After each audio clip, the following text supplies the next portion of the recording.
Well, hello there, and welcome to Spoiler Piece Theater, a podcast that doesn't give a shit about spoilers. We just want to talk about the movies. My name is Megan Kearns. My pronouns are she, her. I write film reviews for Edge Media Network, and I'm a member of the Boston Online Film Critics Association.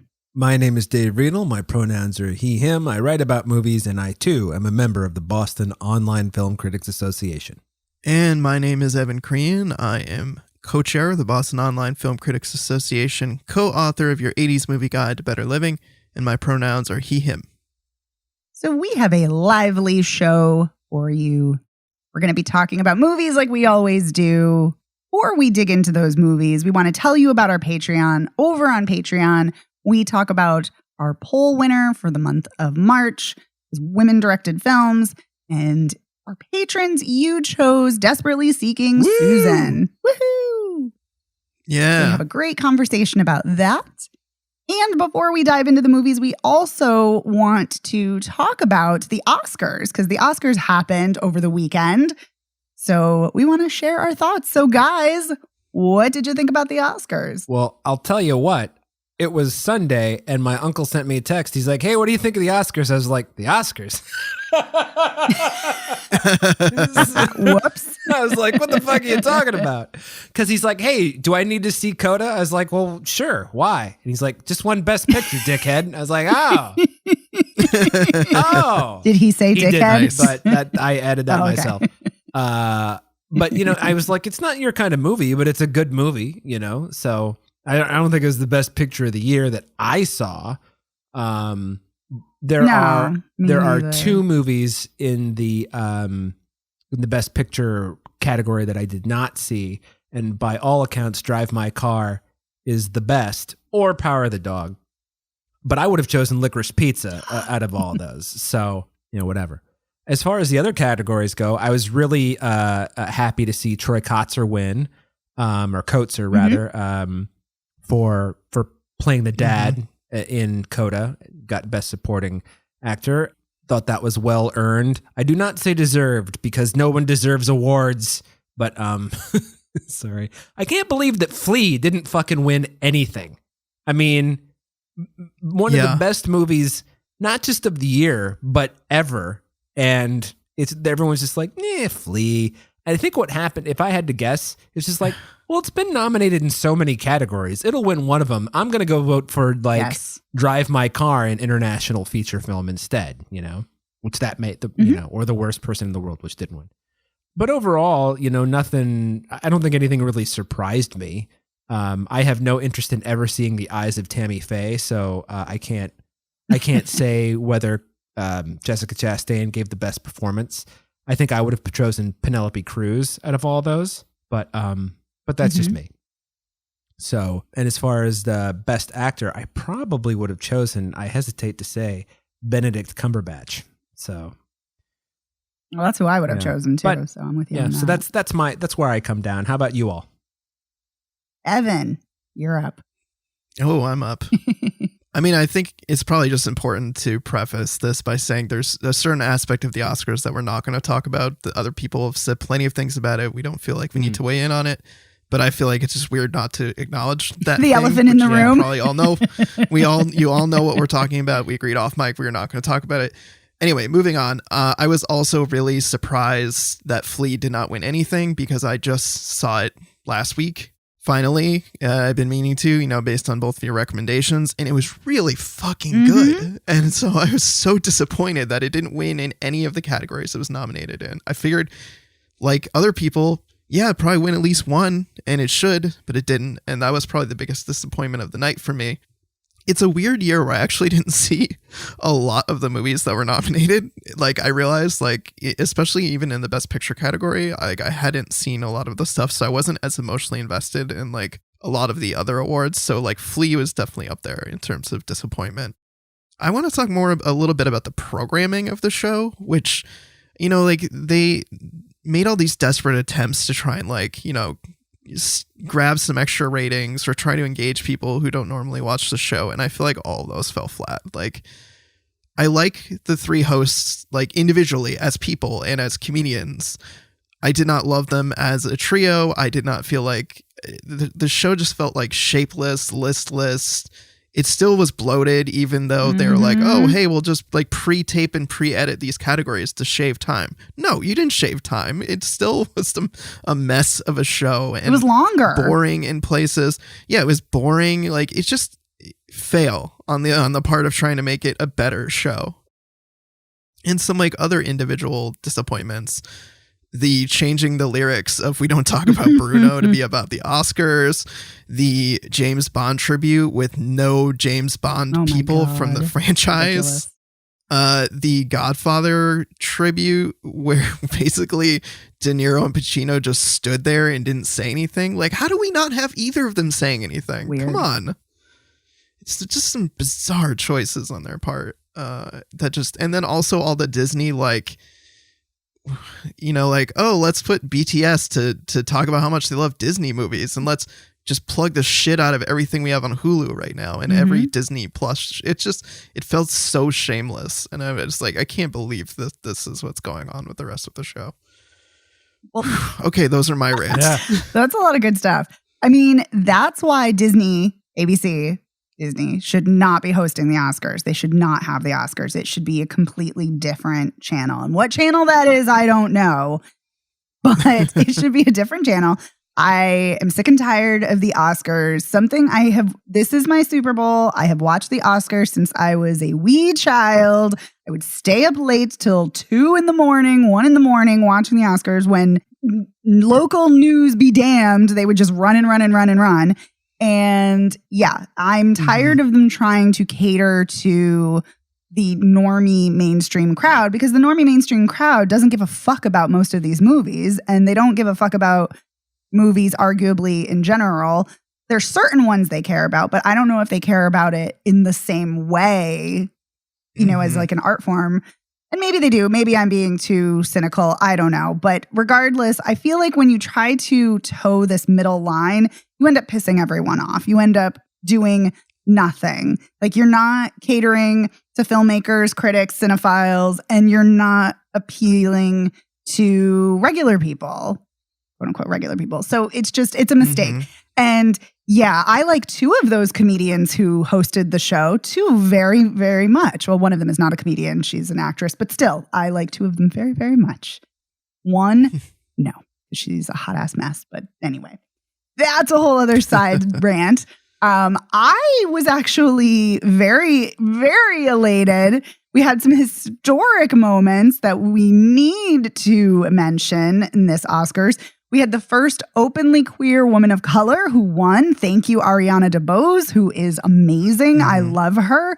She's great in The Prom. And when I saw her in that, I'm like, oh, she's going to be huge. And she is. And good for her, because she's wonderful. And we also had the 3rd woman of all time win Best Oscar for Director, which is appalling to me, saying that in like 75, 80, however many years the Oscars, there's only been 3 women, but yay. Ridiculous. It's ridiculous, but I'm so excited because I love Jane Campion. She's an amazing filmmaker. I love The Power of the Dog. It was my 2nd favorite film of the year. Certainly my favorite of what was Oscar nominated, because my favorite film of the year was not nominated for anything. Mistake, but that's a whole other story. But yeah, I was thrilled about that. I was thrilled for Troy Kotzer. He is a delight. He is wonderful. I loved that Yoo Jong-un was signing to him to, you know, let him know that he won. And I thought that was wonderful that she learned signing enough so she could do that. And it was just such a sweet moment, and it was lovely. And it was so wonderful that he's the first deaf man to win an award. So there are some incredible achievements. I was very disappointed that The Power of the Dog didn't win more. I thought for sure it would win for Best Screenplay or Best Picture, and it didn't. But I like Coda. Coda's not my favorite film of the year, but I think it's a nice film. I like Sean Hayter's work, and I think the cast is lovely. So yeah, it's a nice film. I'm not mad about it, even though it was not my pick. I can't believe Belfast won Best Screenplay. That's kind of shocking to me. Yeah. That did not. I did that. That came out of nowhere for me too. That was surprising. I mean, Belfast is, again, it's a movie that I'm like, yeah, that was fine. It's fine. Yeah, I liked it. Kieran Hines is wonderful in it. He was one of my favorite performances of the year. But it's a fine film other than that. And I'm just like, okay. But other than that, I was very happy with most of the winners. I was really excited that my 2 favorite DPs, Greg Fraser for Dune and I was excited for him that he won. I wish either him or Ari Wegner for The Power of the Dog had won. But I was excited. But it's weird that Dune cleaned house in technical categories and we barely got to see it. It's so frustrating. And to sweep 8 categories out of the show, to not show them, but then we're actually going to put them in edited. It was weird. It was a weird decision. I agree with you, Evan, that it was just so bizarre. Anyway, we're running long on time because I'm jibber jabbering, but there were some great historic moments, some great winners, a lot of things that were a train wreck. Yeah. I would like to see the Oscars go back to not having a host. Me too. Again. I think that actually worked extremely well. I'm all about it. Me too. I agree. Also, they didn't play people off last either, and that was nice. Yeah. Well, the director of Drive My Car, they were trying to play him off. That made me so angry. That's why I brought that up. Come on, this guy, it's ridiculous. Yep. I know. He practiced in English, so it would be, easier or quicker, and yet they still kept trying to cut him off. It was just so rude, and it was awful. Yeah. It's so rude. It's awful. When other people get to just go on and on and on and on. Anyway, I digress. Yeah. There's good things and bad things. Okay. Let's dig into the movies. So the movies we're going to be talking about this week, we're going to be talking about Death on the Nile, Scream, or AKA Scream 5, and 7 Days. So we're going to kick things off with 7 Days, which is a rom-com.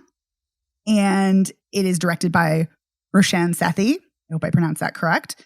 And it's written by him as well as Karan Soni, who also stars in it, along with Geraldine Viswanathan, Mark Duplass, Zenobia Shroff, Aparna Nancherla, Ida Reddy, and Jeffrey Self.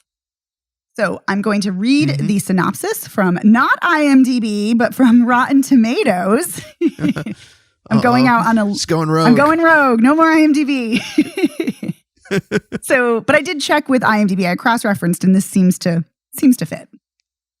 So set up on a prearranged date by their old-fashioned Indian parents, Ravi and Rita seemingly have nothing in common.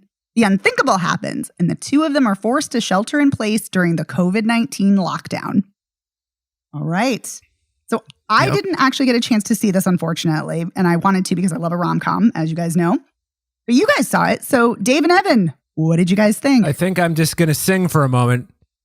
7 days is all she wrote, a kind of ultimatum note she gave to me. Sting. I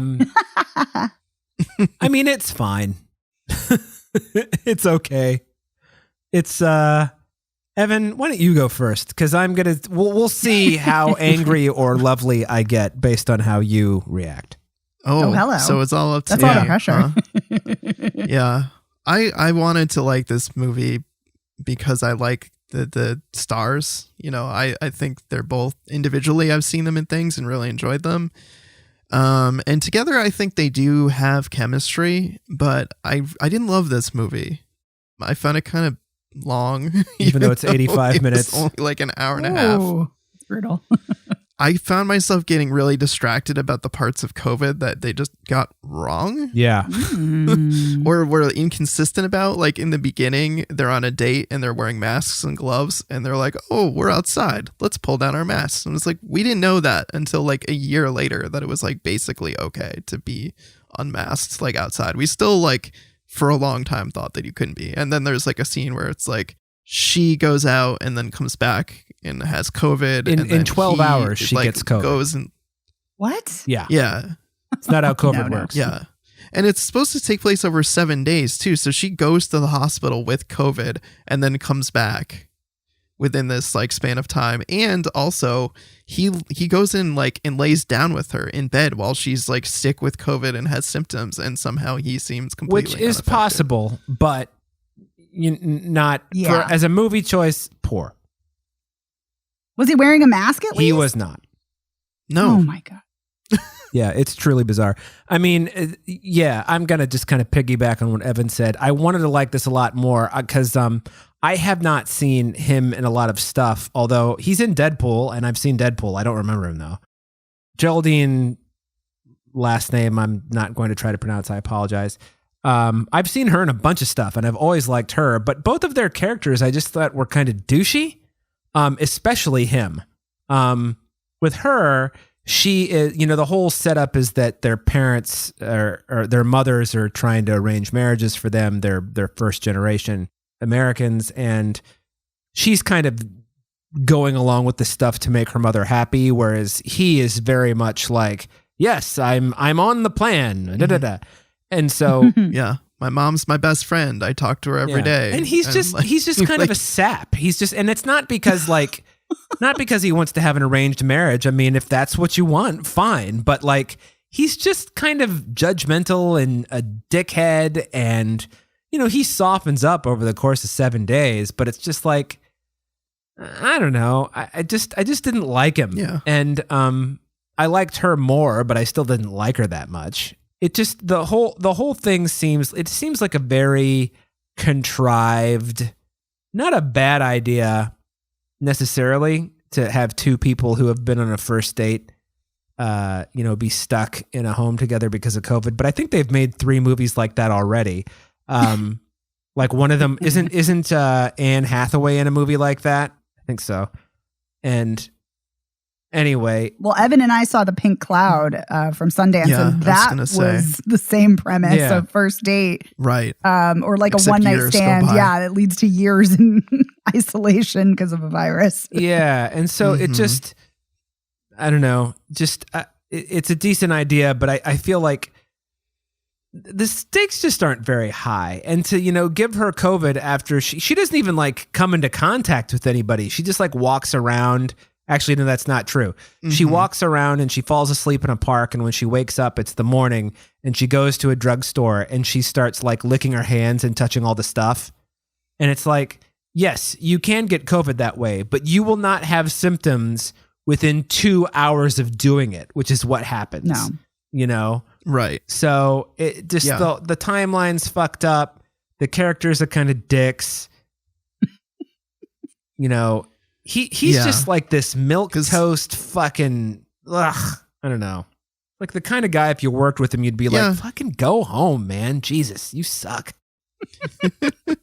They really lean into that opposites attract, but then also they're not quite as opposite as they maybe think that they are. You know what I mean? They definitely lean in that direction in terms of the romance, but he is very traditional. My mom's my best friend. I'm gonna go through the motions of this. He's kind of just I want to be with somebody. I have a plan. I want to get married. I want to have kids in 1 year's time, etc., etc. And she's kind of I'm doing this for my mom.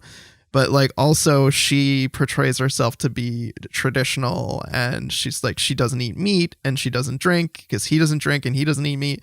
And then she thinks that he's left for the first time, and she goes in the fridge and takes out a drumstick and just starts going to town on it and drinking beer. And there's a part later where she slips him some alcohol to lighten him up, and then he gets really wasted, and then it's That's just gross. I don't know. Yeah, I have a big problem with that kind of shit. Yeah, it's played for laughs, and it ultimately is. It's stupid, and in real life, that would make me really angry. But the movie has this whole kind of tee-hee vibe to it, so it kind of fits within that. Mm-hmm. And plus, he gets to do bad. He's I always wanted to be a stand-up. She's do stand-up comedy. He's okay. And then he does just the worst stand-up comedy. And it's this isn't even funny because of how bad it is. It's just bad.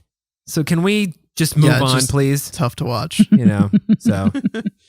Yeah.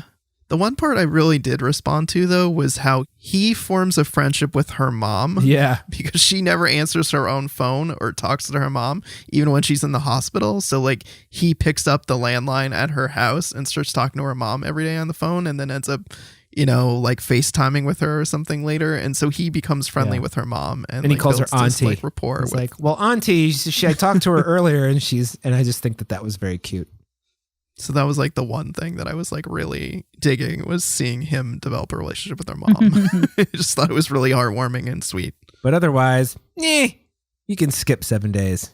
7 days ain't all she wrote, but it is an ultimatum note. Anyway, whatever. That really is a Sting song. I'm not making that shit up. It's on 10 Sumner's Tales.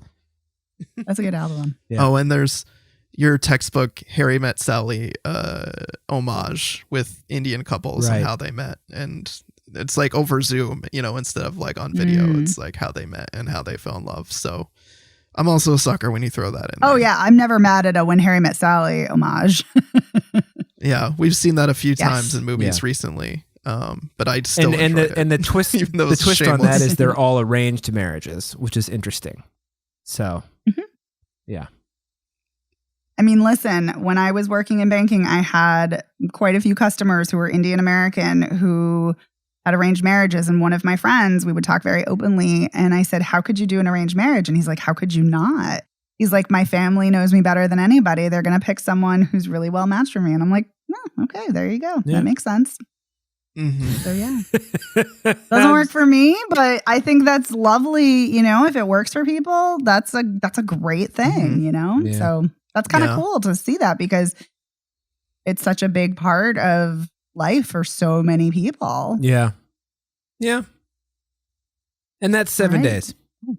Do you guys have any final thoughts? I do not. Well, it's more just a tangential thought. It's not actually about 7 days, but you were talking about arranged marriages, and there's this great movie out there called Arrange with Zoe Lister-Jones, where she plays an Orthodox Jewish woman who is friends with the Muslim woman, and they're both in that same situation where they're trying to be in arranged marriages, and they bond and become friends of mutually going through the process of like arranged marriage. It's a sweet movie. Listen, I love Zoe Lister-Jones. Yeah. So I will always watch anything that she's in. So I like the recommendation. Thanks, Evan. Yeah, check it out. All right. Well, let's move on to our next film, which is Scream, aka Scream 5. Yeah. Because they decided to name it the exact same as the first. But at least they crack jokes about it. Yes, they do. In a typical self-aware fashion. I mean, Scream is very meta. You can't have a Scream and not be somewhat meta. But so yes, Scream, like all the other Screams, is a slasher horror. But unlike the other Screams, sadly, because Wes Craven is no longer with us, there are different directors, directed by Matt Bettinelli-Olpin and Tyler Gillette, a.k.a. Radio Silence. That's their name, along with a third director who is not participating in this. Written by James Vanderbilt and Guy Busick. And it's based on, of course, the Wes Craven films, the characters created by Kevin Williamson. And this stars Melissa Barrera, Jenna Ortega, Jack Quaid, and returning Neve Campbell, Courtney Cox, David Arquette, and Roger L. Jackson as the voice of Ghostface. So I'm going to give the synopsis from, not IMDb again, but from the press notes. So this is the official synopsis. Okay. 25 years after a streak of brutal murders shocked the quiet town of Woodsboro, a terrifying new killer resurrects the Ghostface mask. As the deaths mount, Woodsboro's new targets must seek help from the survivors of the original Ghostface attacks. Now only Sidney Prescott, former Sheriff Dewey Riley, and reporter Gail Weathers can find a way to stop the killer when everyone is a suspect. Okay, guys, let's get into it. What'd you think? Boo! Wow. That's a real boo. Yeah, I'm shocked. Not a fake boo. Yeah. I mean, I'll Dr. Chris this if you guys want to talk about how you felt about it first, but I have some very strong feelings about A, dumb stuff that it did, and B, plot choices it could have made that would have been so much better that it did not. All right. Well, let's table that for a moment. Yeah. And Evan, why don't you share what your thoughts were? And yes, and Dave, we'll circle back and I want to hear your Dr. Chris thoughts.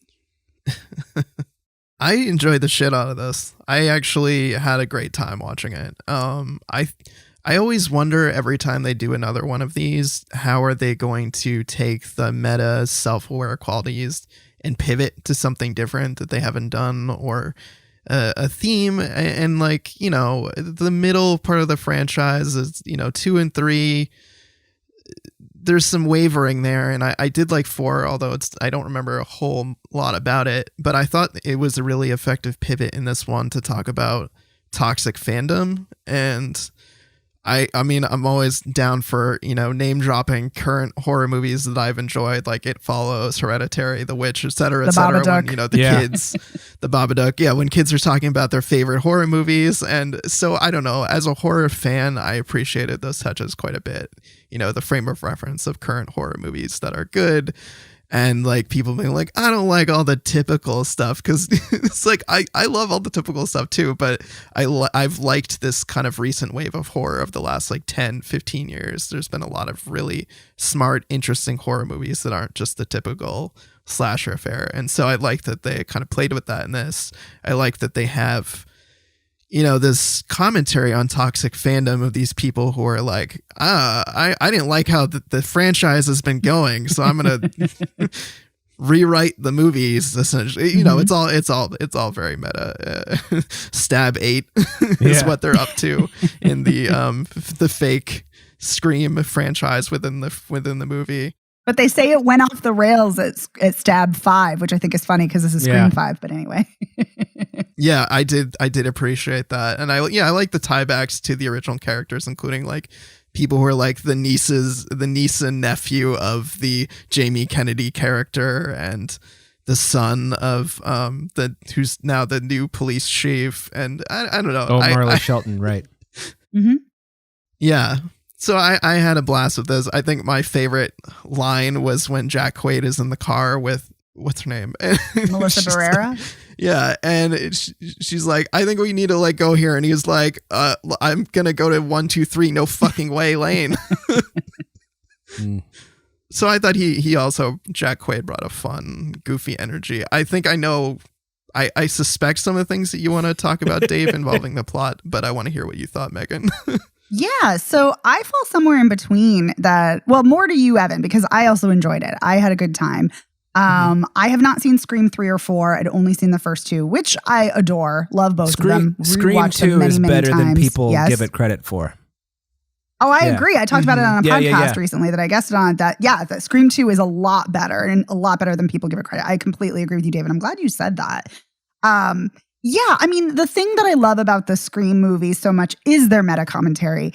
And Wes Craven was such a master at great ideas and excellent pacing and tension. Mm-hmm. And I really love these characters, like the original characters. And yeah, and unfortunately, this is missing kind of that magic for me because Wes Craven and Kevin Williamson aren't a part of it. But I still enjoyed it. I still enjoyed being back here. I love Sydney.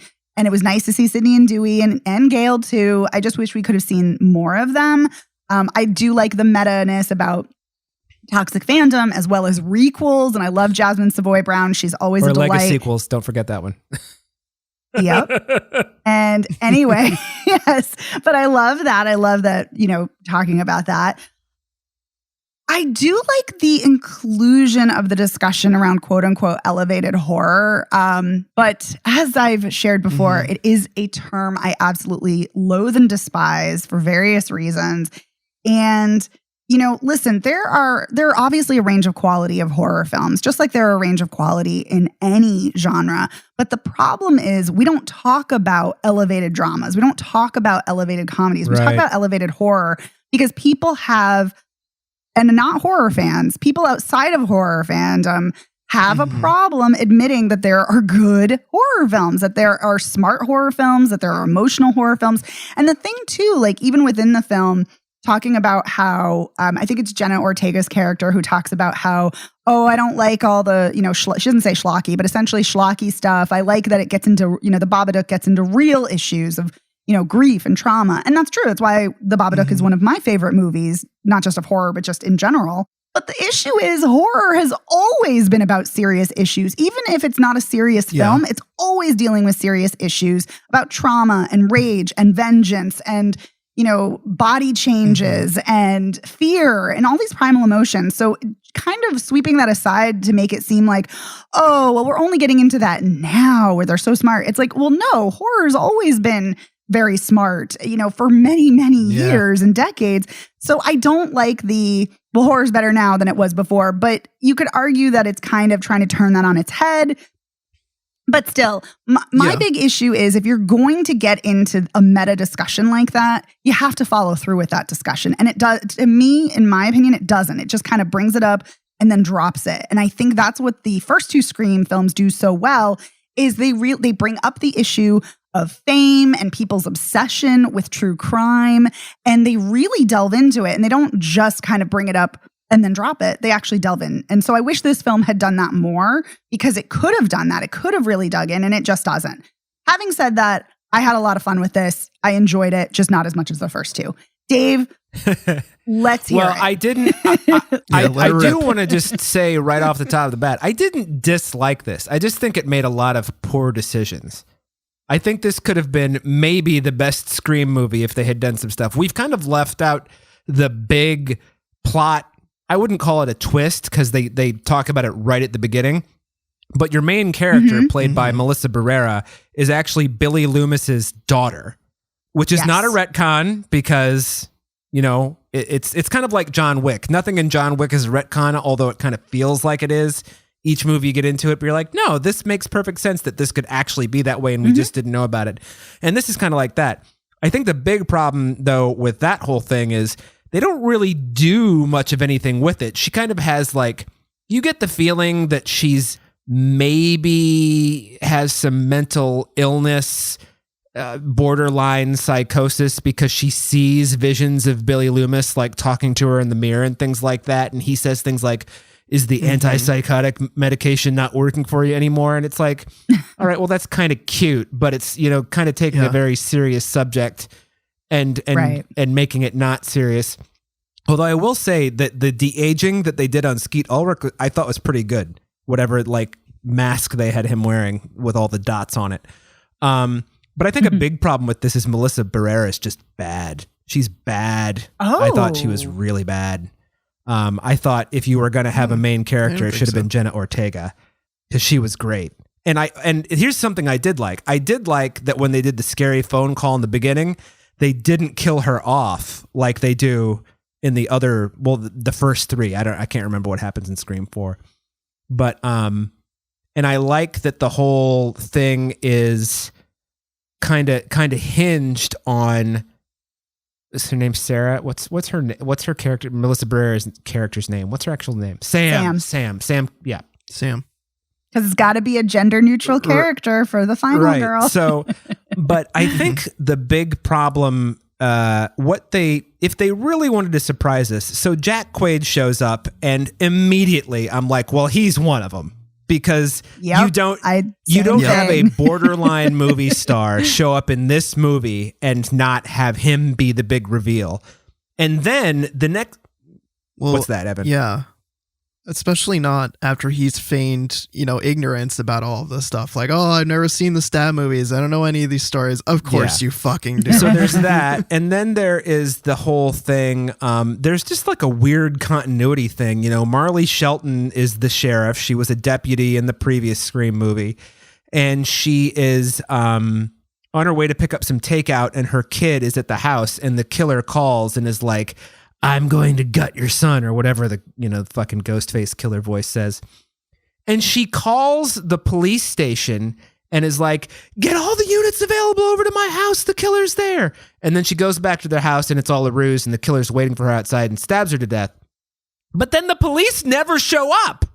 Like, this is a small town. They make great pains to tell us what a small town this is. Why is the sheriff's department not there immediately after the sheriff called and said, get over to my house? There's that. So that's one thing. I think that there wasn't enough. I think David Arquette got a good death scene. And I think that David Arquette, every time, it was sad. And every time you see David Arquette, you sort of forget that he's actually a good actor when he wants to be. And he's very good in this. I would argue that he's better than Courtney Cox, who is usually his equal in these movies. Yep, agree. Not enough Sidney Prescott. I mean, I just don't understand, getting into the whole requel thing. But I think they made a real mistake. And here's another thing. They're at the party, because, of course, this movie mirrors the first Scream in so many ways. And so they have a big party, and it's kind of like a memorial for one of the kids. I can't remember which dead kid it is, but it's Wes. Yeah, Dylan Minnette. Dylan Minnette. Yep. The sheriff's son. But I'm watching the thing, and I'm like, this house looks really familiar. It's like, what the fuck? Yep. And then it didn't really occur to me. And then one of the characters, it's Sydney. She's like, oh my God, they're at, Matthew Lillard's old house. And I was like, what? And then immediately that Amber is the other killer because that's her house, and then the whole thing that like she mentions when she's trying to kill Gail that she is the one who killed Dewey. She's too small she's just too small physically to have gotten away with like, jumping on top of him, knocking him over. Like, I just don't believe it. It's kind of like how, in the first Scream movie, Skeet Ulrich and Matthew Lillard get the shit kicked out of them all the time, and then they come back magically, no problem. In this one, I just don't believe that somebody that size, who is clearly smaller than everybody, that she could have done it. And Jack Quaid isn't available physically to do most of the killing the way that it's set up. I mean, I do believe that she could have surprised him when he goes back to shoot her in the head, but also, bulletproof vests don't really work the way that they work in this movie. Like, if you get shot and you're wearing a bulletproof vest, you're in serious trouble, even though... Yeah. Still hurts. It hurts. So there's that. Yeah. And then the other big mistake they made is, what they should have done is they should have had the two sisters be the killers and have it all be a ruse and have Billy Loomis actually in his daughter's mind, like making her do weird shit and having her talk her sister into it. That's what it should have been. I like that up until you said Billy Loomis. Well, no, but what I mean is just like, when I say... I know what you mean, but I'm just saying I don't like it, but I like everything. Everywhere else you're going, I like it. So at the end, Sydney and Gail think they've killed everybody, and then the two sisters kill Sydney and Gail. Oh, I don't want them killed either. But if the whole idea, which the movie says, is you kill off one of the major characters, you're going to kill off Dewey? Fuck that shit. Kill off the movie stars. Like they killed Sean Connery in The Untouchables, Do the fucking thing. Like, because who is going to walk into The Untouchables thinking, oh, they're going to kill Sean Connery, whatever. And then they kill halfway through the movie. And then they kill the shit out of Sean Connery. And you're like, oh my God, they fucking killed James Bond. And so that's what like they killed the two major stars from the Scream franchise. That's insane.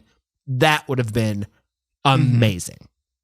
Yeah, it would have been bonkers. Yeah. I don't think I would have liked it like you, Megan, but it would have been fully committing to the idea, because I agree with you that including Skeet Ulrich, the Billy Loomis character, I just feel like it doesn't go anywhere interesting, and to a weird way, they almost like paint him to be a sympathetic figure. Like, oh, he's like a tortured guy who's like her weird guardian angel. And I'm like, I don't think the movie is intending it to come off this way. I didn't get that. But it is like, he's always there to like save his daughter. He's always there to like warn her about things in a way. And you're like, well, maybe he still has a paternal instinct, even though.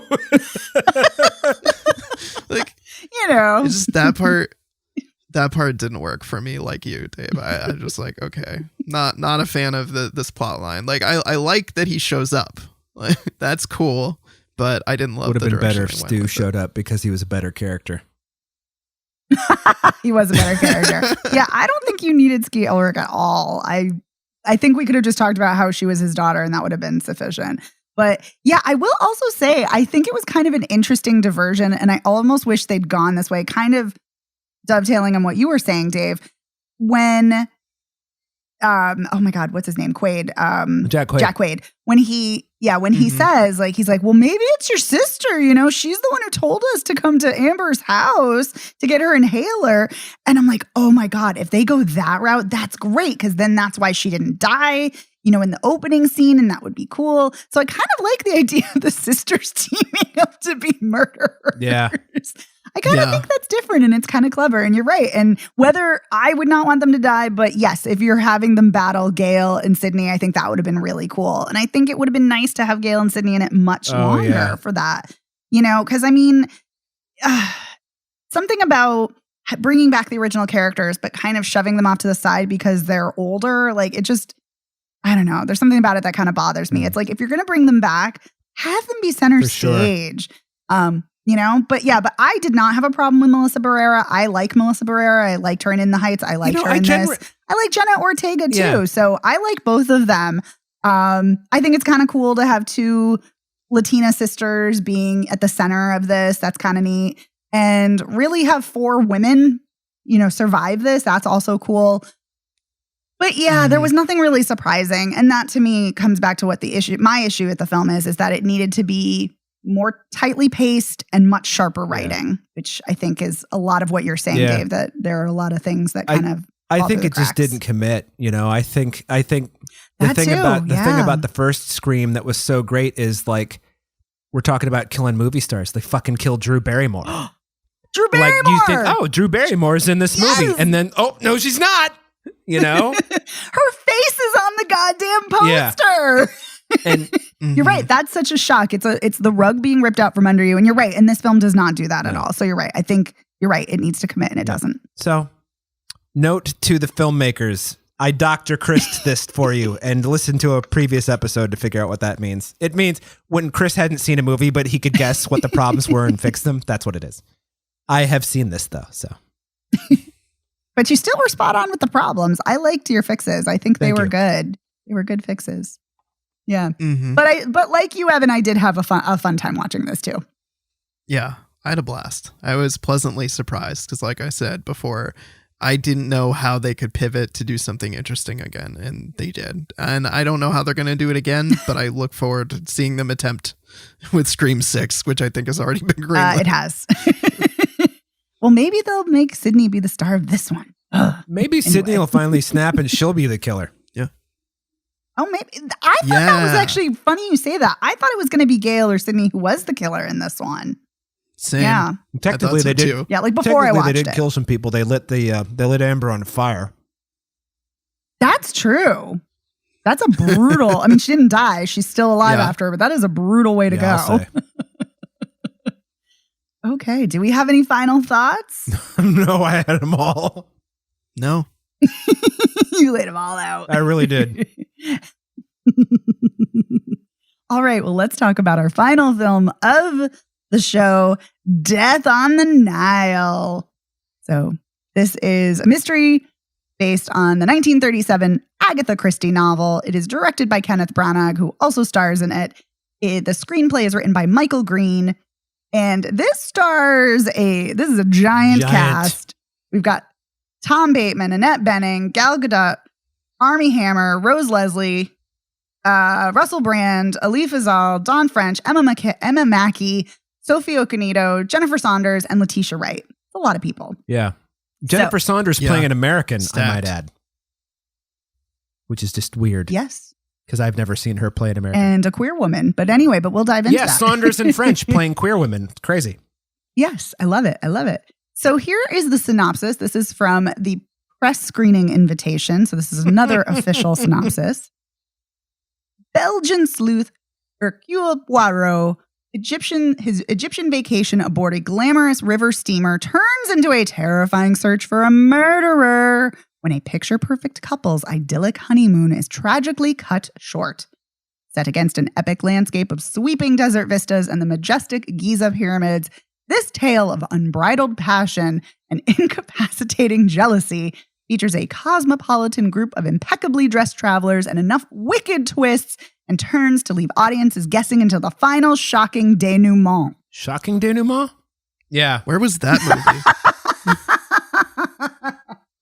All right, so let's dive in. What did you guys think? I think this is a poor follow-up to Murder on the Orient Express.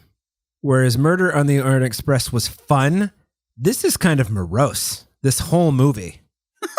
And it's just like, the whole thing is about Hercule Poirot feeling melancholy because he's remembering his dead, fiance from World War I. And it's like, I can see how that would be like. I haven't read this particular Agatha Christie novel, by the way, so I don't know if this is a thing in it. But one of the things about her novels is they're I've only read 3 or 4. They're very lively and they're very quick on their feet, and this movie is not. Yes. I think, no, and And it's it's not like I saw it coming, partially because I wasn't all that invested in it. But when it finally came down to, Armie Hammer and I can't remember her name, being the actual killers, I was like, oh, Jacqueline or Jackie. Right. It's like, oh, Emma Mackey. It's just like it all just kind of fits in a kind of drab, sort of uninspired way. The one thing that I thought was interesting, even though his wig was very bad, was watching Russell Brand really underplay a role. Yeah. I thought he was great. Because I was watching. Surprisingly, it took me a few scenes to realize it was him because I was so focused on the wig. I'm like, why do they have this actor wearing that wig? And then I'm like, oh, because it's Russell Brand and he's got hair down to his ass. That's why. But yeah, it was just. Unlike a lot of people, I thought Gal Gadot was fine. I didn't have any problem with her Gal Gadot, with her performance. I've heard a lot of people bitch about it. I'm like, she's kind of supposed to be this way. I think she got it right, So anyway, I just found it kind of, tedious isn't the right word because it was still fun to watch Kenneth Branagh play this part, but there was a lifelessness to it, which I think was sort of rooted in the character choices they made for him. Because in Murder on the Orient Express, which is also not a great movie, but it's a hell of a lot of fun. And part of it is because he's just so outrageous in that he's just like, I am Hercule Poirot and I read books and I laugh. Yeah. And in this one, he's just like, a book. I am so sad. Je suis triste. It's like, come on. Oh, but I'm also a genius. So that's where I come down. It was just a little bit of a bummer that way. I was really looking forward to seeing it. When we finally decided, it's like, oh, let's do Death on the Nile. It's like, fuck yeah, Death on the Nile. And then I watched it and I was like, fuck no, Death on the Nile. No. Evan? Finally watched it and I was bored to death. Yikes! Yeah, I was looking forward to seeing this. I did not see the Kenneth Branagh Murder on the Orient Express, but this just sounded fun. It sounded like it had a stacked cast. It does. Although it was kind of interesting seeing Armie Hammer and Letitia Wright, who are both kind of persona non grata right now. Well, yeah, they're despicable people in real life. Yeah, but no, it's just, you know what I mean? Like these are people that were in this kind of like high profile movie. And then like now it's like, let's bury the lead. They're not in this, but they're central to the plot. So let's just sweep that under the promotional rug. But I really wanted to be invested in this, and I thought it was fun to look at. I thought the costumes and some of the cinematography was really interesting, like especially once they got on the river. I thought there was all kinds of just cool shots of the boat, shots at night, sunset, etc. But I was just so uninvested in the characters or anything that was happening, or this whole like, I would do anything for love, and I will do that premise. Yeah, they really beat that into the ground. Yeah, they just beat you over the head with it. So I was largely bored by this. One other thing that I actually did enjoy was the flirtation between Poirot and was it Salome was the singer. I can't remember her last name, but it was pretty funny sounding last name. Salome. Was it like Atwater or something? Anyway. Yeah, something like that. Hold on, I'll actually look it up so I don't sound stupid. I think you sound stupid. Isn't Salome the one who receives John the Baptist's head in the Bible? Yeah. Yes. Thank you. I'm trying to remember my fundamentalist Christian upbringing, and that's what I remember. Yeah. Yeah, she was like a temptress and seductress too. Yeah. Right? I mean, she did the Seven Veils dance. Anyway. Megan, did you see Murder on the Orient Express? Did you see Murder on the Orient Express, Megan? Not the Kenneth Branagh one. No, I've seen the original, but in the 70s. But yeah, no, I didn't see the Kenneth Branagh one. So I was actually really excited to see this. I saw the last 10 minutes of the Murder on the Orient Express, the Kenneth Branagh one, and I was like, this looks awful. But maybe it's fun. I should go back and watch it. Because I don't know, it's hard to judge a movie when you've only seen like the ending. Although I knew the ending, so it's not like I was worried about a spoiler or anything. And it's a spoiler piece, so it's the proper place to talk about spoilers. But yeah, so I have a very different reaction than you guys. I had a blast with this and I was so shocked. Like, don't get me wrong, this is not a great film. Like, I'm not going to say it is, but I had a lot of fun with it. And I think I had a lot of fun because of the costuming, because of the cinematography, because of the color palette. It's very lavish. It's a lot of fun. It very much looks super, super fake, like intentionally so. And it feels so much like a throwback to the golden age of Hollywood because films were filmed on sound stages and sets, and they were not filmed most of the time on location. And so this kind of feels like that. Like it's filmed in kind of this, has this like fake veneer of like sheen and colors. But I was into it. I really liked it. I don't usually like Kenneth Branagh, and I found him delightful here. Yeah. So I should probably go back and watch Murder on the Orient Express because if he's even more fun in that, I found him delightful here too. And I was like, wow, I usually don't like him. I find him very kind of dry, and he's like really reveling in this role, and it's kind of fun. So there's some absurd moments, and Gal Gadot has some absurd moments, but I kind of loved that because like you, Dave, I kind of thought like, well, this is her character. Her character's just kind of ridiculous. So like the scene where she's like tossing champagne and she's like, enough champagne to fill the Nile. I'm like, okay, this is absurd, but I'm here for it. I really liked it. So so I thought it was a really fluffy diversion, lavish spectacle, and a throwback to another cinematic time. And I was kind of here for it. Is it the smartest film? No. Is it the best film? No. But I enjoyed it. I kind of had fun with it. So I would be interested to see if either of you gets around to watching Branagh's Murder on the Orient Express. What you think of it, because it's just like it's like a ride. It's a hoot. It's like beep a doop boop bop dee zeep ba boop boom murder doom doom doom solving crimes. That feels very Agatha Christie because I haven't read a lot of her work, but I read And Then There Were None, and that is a very like intense but snappy. Yeah. Snappy is a good way to put it. So that sounds fun. So I might have to watch that because I mean the one from the 70s is fine. The only thing I really remember is the murderer. Yeah, that's Albert Finney. Albert Finney's in that one, right? Is that right? Yeah. I think so. I don't know. I know Lauren Bacall is in it. Yeah. I remember, she's really the only one I remember for sure is in it. Yeah. But I mean, I remember it being okay. But I want more spectacle. I want more fun. So I'll have to watch that. The one scene that really did hit me though was when Book got shot in the neck and Poirot's reaction to that.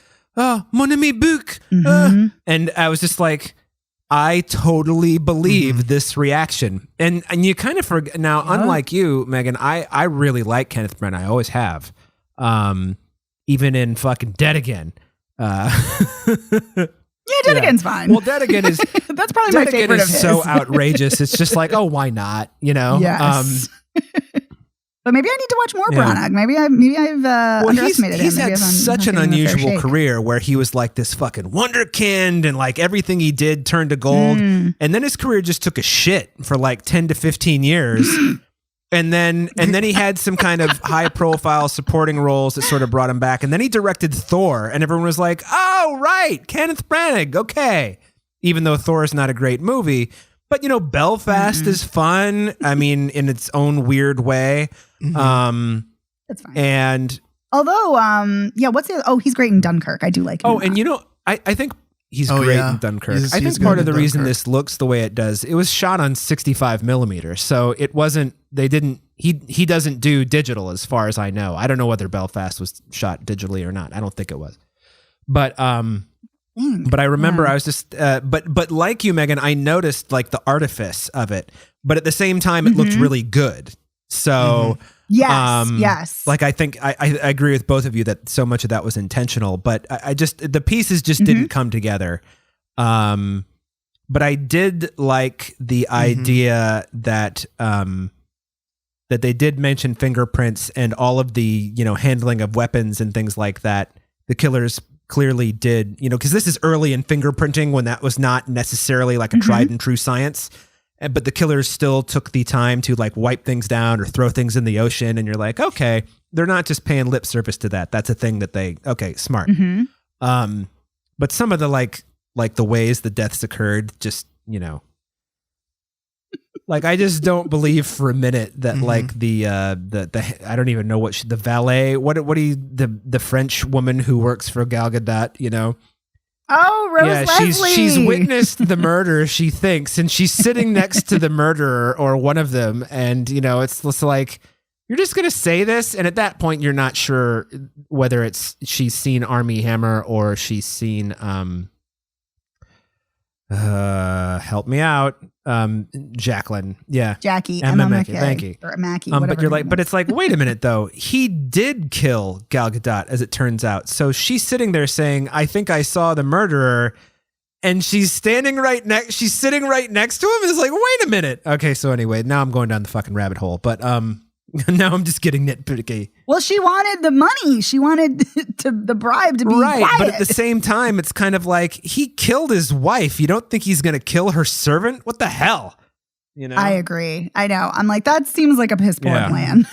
Yeah. It's like Morgan Freeman in The Dark Knight. It's like, okay, so you're saying that the president, the world's richest man, is dressing up as a bat vigilante, and your idea is to blackmail him? Okay. You know? Yeah. That is not a great choice. Scene. So anyway, this is just a little bit of a bummer. So, you know? So I'm curious though, because from what I read, and I know there are changes made from the book, because my roommate is reading this series now because it's the Colonel Race series. And Colonel Race is in it, and Colonel Race is not in this movie at all. He's completely eliminated. So clearly they've made changes. There are characters eliminated. There are changes made, but the core mystery is the same that's in the book.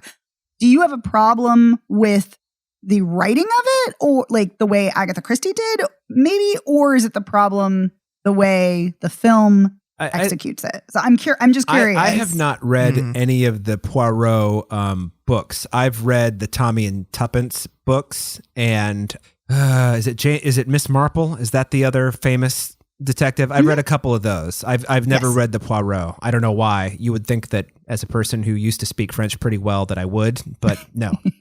So, but I think part of it is also because you don't really realize it until you're reading it that Agatha Christie was kind of, whether she was a racist or it was just part of the times, there's some like real racist shit in her books. So you're just like, and especially, I won't even mention it, but there was one that has had several title changes because of its original title.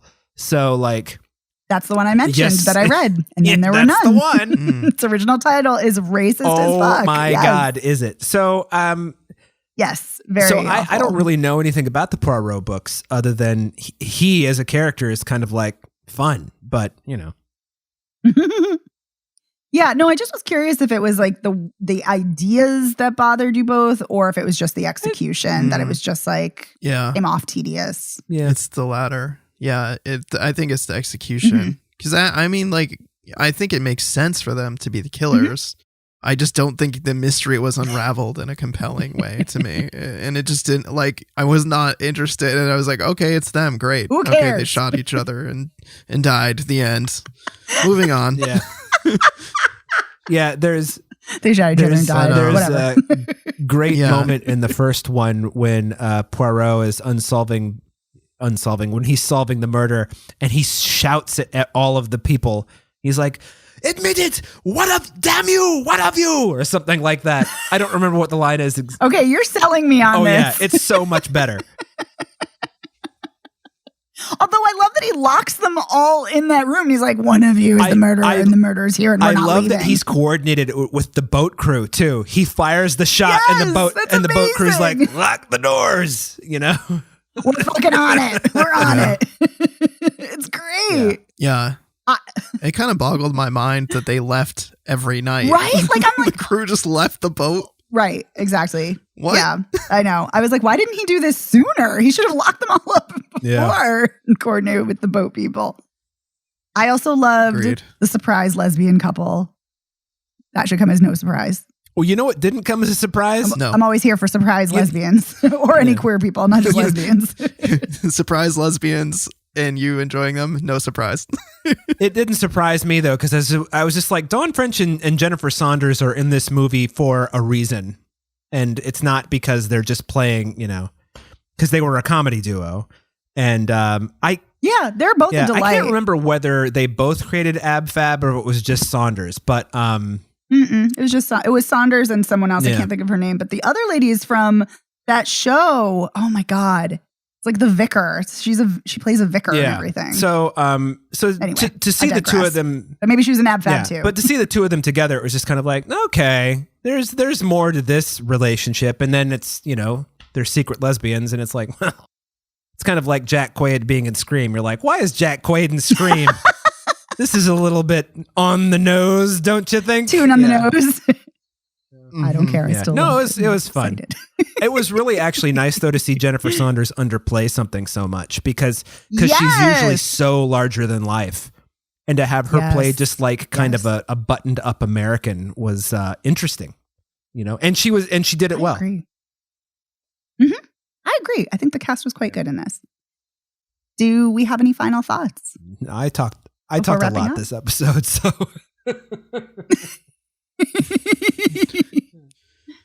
Evan, do you have any final thoughts?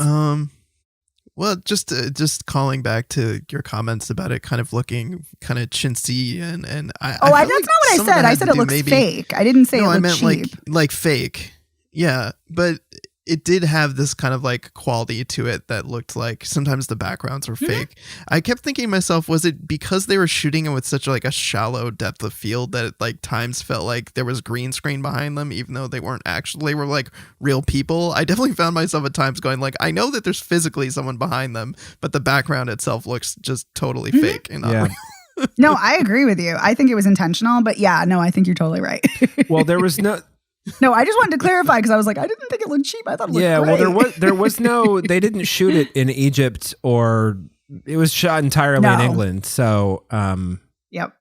The other thing is this movie's been on the shelf for like 2 years because of like first post-production problems and then COVID. So, that's why Kenneth Branagh has 2 movies coming out in a year, I guess. But, anyway.